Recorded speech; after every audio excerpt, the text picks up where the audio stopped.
Hi everyone, in front of me I've got a Moto G87 and let me share with you how to clear credentials on this device.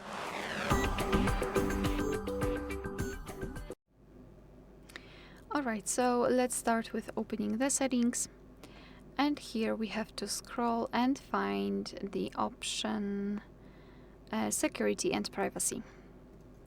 Then let's scroll all the way down and find more security and privacy.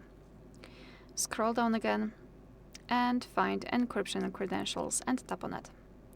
So here we need to tap on clear credentials and confirm it by tapping on OK. If you've got any kind of screen lock, you will need to enter it to confirm the whole step, so let's do it. And as you can see, not only we've got this information, but also this option is inactive, which means that we just successfully removed all saved certificates.